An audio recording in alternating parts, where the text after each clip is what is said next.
Yes, yes, yes, I know about the poll and lack thereof, but I'm still gonna talk about it though. Hey guys, MasakoX here. Now, one of the biggest questions in Dragon Ball history has had something to do with the likes of fusion. Fusion is one of those things that became part of the DNA of Dragon Ball when the show was relatively established and kind of old. The Buu saga was the home of it, despite that art being particularly surreal and not as well received as the previous story beats. Nevertheless, the likes of Vegito in the series and Gogeta in the movie realm inspired people to think about all the different possible combinations that could ensue with their favourite characters fusing together.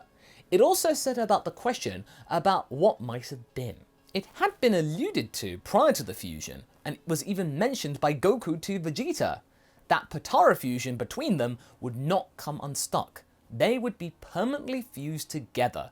Or at least that's what they were told, and what Shin was led to believe because, you know, he is ignorant. So what if that chestnut was the case instead? Instead of being retconned in Super to being just 1 hour long at a maximum for non-Kai people. And yes, we know people aren't thrilled about that, but it was thought through and explained why they split inside Buu back in the day.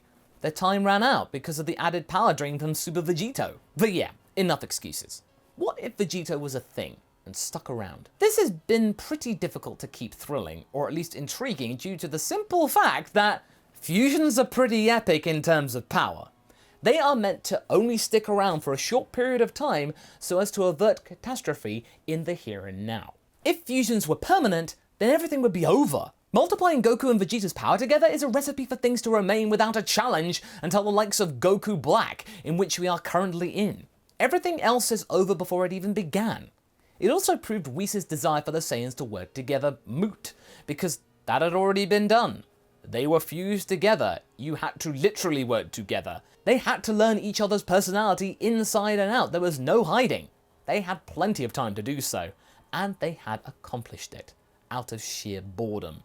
In the last part, thanks to the Vegeta side of Vegito, things got done with great effect after Vegito Black was quickly dispatched before they even had a chance to slip back into the future and go and hide. Also destroyed was present-day Zamasu, without any chance to defend himself.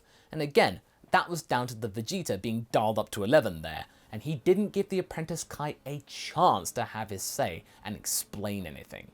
They knew that he was guilty, and Vegito wasn't worried about upsetting anybody. Turns out he was right. We also have the problem with Zamasu's immortality preventing Vegito from simply wiping him out as fast as Vegito Black earlier. This then led to Trunks and Vegito learning about the Mafuba, and this then led to the poll, which wasn't a poll. Yeah, sorry about that. I forgot to add it because I was away at AX at the time, and thusly had no access to full computers, and I completely forgot about it. So I perused the comments and found that the majority of the comments said that they believed that the Mafuba would indeed work, and that is what I'm going to work with today. But for now, we are going to have some build-up at least. Vegito and Trunks head with Bulma and Mai this time to the future to check out what's going on. Bulma wants to see the future and see if there is anything that can be salvaged or understood to take back to the past from the remnants of future Capsule Corp. Trunks and Vegeta are ready to go, with Trunks escorting his mother to the wreckage of the factory. Okay, Trunks, take Mai and your mom with you. If you see Zamasu at all, let him have it. Trunks smiles and nods. Likewise. We got this, Dad. Vegito laughs nervously. That's still kind of weird, but I like it. Let's get this over with. With Vegito scouring the outer regions of the city, he is starting to get impatient, wondering where Zamasu is lurking. Is he scared? He better be. Vegito is the most powerful being in the universe right now. Suddenly, he can sense something in the distance, but he chooses not to move. Just as I thought, he was waiting to see if we'd split up. He thought he could jump them because they're weaker? What a coward. Go get him, Trunks. I'll be ready. He puts his fingers on his forehead, ready to jump in at any second. Trunks, Bulma and Mai are cautiously making their way to the remains of Capsule Corp, and they arrive seeing it in a horrible state. Bulma is sad to see this once great building in pieces like this, but Mai is still resolute. Come on, Bulma. Let's go inside. I'll cover you. Trunks, wait out here in case that monster tries anything. Trunks nods and kisses Mai on the cheek before realizing what he's doing and recoils in shock. Oh, does my little boy have a crush? Bulma wheels around. She's got a sixth sense for this sort of thing. No, Mom, stop it. We can't afford to be like this here. Oh no, please continue. It's so quaint to see mortals being affectionate. It might be the last chance you'll get. Zamasu was watching the entire thing. He fires an energy blast towards the gang, with Trunks using his sword like a baseball bat, hurling it away, causing the sword to fracture. Without further instruction, Bulma and Mai head inside Capsule Corp to protect themselves, with Trunks holding station. I'm not afraid of you, Zamasu. I don't care whether you're immortal or not. I will defeat you! Zamasu is chuckling. He can tell that Trunks has gotten stronger, sure, but it doesn't matter. The fact that he will tire out eventually and he won't gives the Kai cause for assurance. He just has to wait out the clock. Give it up, Trunks. You fought bravely, but you can't face up to me. Your weird friend couldn't do it, and he was way stronger than you. He possessed godly ki, the heathen, and wasn't even close. What makes you think you can do better? Trunks kneels down to the ground and picks up the jar his mother was carrying, with the talisman facing away from Zamasu. What's that? Are you going to retch in it? That's what mortals do when they're scared, right? Trunks looks up. No, I'm going to put the retch in it! Trunks then raises his hands up and shouts, Mafuba! Before Zamasu can understand what is even going on and what Trunks said, his body is contorted and twisted into multiple shapes, and he is sent spiraling into the jar. Trunks is holding onto the jar for dear life, struggling to hold onto it. He can't reach the lid without dropping the jar, and it might shatter and everything will be undone. He is doing all he can to keep Zamasu inside, but then a hand comes up and brings the lid down tight. It's Vegito. He looks to his son and laughs. Ha!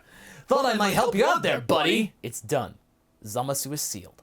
It's over. Vegito takes the urn, which is still vibrating a little. Nicely done! I'll take care of this pest. I know just the place to take it. That is if it's still there. Vegito disappears, leaving Trunks to breathe for a moment. For indeed, that moment, all there is silence. Bulma and Mai emerge from their exploration empty-handed. Nothing left. This was a bust and a Trunks? Are you alright? For the first time for what seems like an eternity, Trunks is smiling from ear to ear. Mai knows exactly what this could mean, and they hug for what seems like hours. But the sweet moment is broken when Vegito returns Sans jar and with a smile of his own. Yo! My plan worked! Turns out Zamasu never found New Namek. We were really good at making sure nobody found it. Not Frieza, not Zamasu, not nobody. Trunks blinks. New Namek? That's right! Not even you knew about it! That was for the best. They promised to guard the jar and hide it somewhere nobody will find it. A hidden place on a hidden planet. I think that'll do. Also, they have Dragon Ball, so yeah, we can start fixing things here soon enough. Vegito then explains that it might be hard to revive the entire Omniverse with just Porunga, but it could at least bring Earth back to a somewhat livable state for the moment, and they can see what will work from there. And for those wondering, I am going off the assumption that New Namek survived Black's Purge due to its lack of traceability in the original series, and after tons of research and consultation on the matter, there is no real knowledge whether Zamasu ever found it or not, so for the purposes of what we know, I'm just going to go with the latter, and they never found it. With that, the Namekians promise to slowly make their wishes to revive Earth's population and beauty, and then slowly try to resuscitate the universe as best they can. Trunks and Mai thank Vegito for their help and take him and Bulma back home before coming back to the future themselves. As they depart, Vegito smiles up and believes that this time, Trunks and Mai will fight for the future and ensure that nothing like this ever happens again. At least Earth will be safe in that timeline. In fact, Vegito is glad he didn't actually have to resort to fighting Zamasu after all. After what happened in the tournament earlier and they split, he couldn't have what happened there happen here in the future, or else both Vegeta and Goku could have been toast. What this also means is that there are no two Zenos, since the future Zeno was never needed. He is still just minding his own business there, not destroying Trunks' timeline. And despite Vegito's worry, he is inspired to train up and ensure that a premature split won't happen. He needs to learn what the sensations are of an impending split and try to counter it. Pataras weren't made for such strengths. Shin offers his stash of earrings to ensure that this all works out, since Goku and Vegeta separate would spell certain doom for the universe. Now you might be wondering, this is very big. Who wins the tournament of baseball? Well, it's Universe 7 for sure, despite Vegito offering to play for the other team. You know, out of pity. Which doesn't go down well with Hit's Pride or with Champa. Yamcha is still our hero of the day, of course. And as for the Tournament of Power, you know, the other one, I feel that that would still happen. Vegito is training with Beerus and Whis and gets the idea to remind Zeno of the tournament thanks to Goku's desire for fighting, overriding Vegeta's rationale for once. This shocks Whis. Goku's brain managed to supplant the prince. Fusions are fascinating creatures. After reminding Zeno, who was quite bored playing by himself, about the tournament he had mused about earlier, the matter is settled. The Tournament of Power is declared, and the Universe 7 gang have to form a team of fighters. Vegito is sort of regretting leaving his son in the future, and thanks to Beerus destroying Bulma's stash away time machine, there is no way to contact Trunks to get him to join in the team, as it also may be considered cheating, since Trunks doesn't live in this Universe 7. So with that, the team are gathered like in the original. We have Vegito, Gohan, Piccolo, Tenshinhan, Buu, Krillin, Androids 18, and her brother 17. Who is quite bemused to hear about the fusion of Goku and Vegeta. It just seemed very unlikely is all. Also included is Yamcha, since there is an extra slot available, and he did ask. The Vegeta isn't particularly happy about this, but, you know, he's a fighter, I guess. What about Frieza? Does he get the call up? No. Again, Vegeta's psyche managed to get the upper hand on Goku again and not allow that to happen. So we are going to go and get the next best thing, and that would be Pikkon. Pikkon Masako? But he's a filler character. Yes, he is.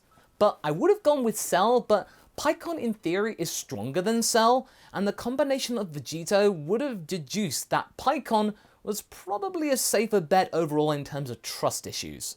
And with that, Vegito heads to the other world and pitches the idea to Pikkon. You know, that is after explaining how Goku fused with Vegeta, and this is why Goku isn't here to make the deal himself.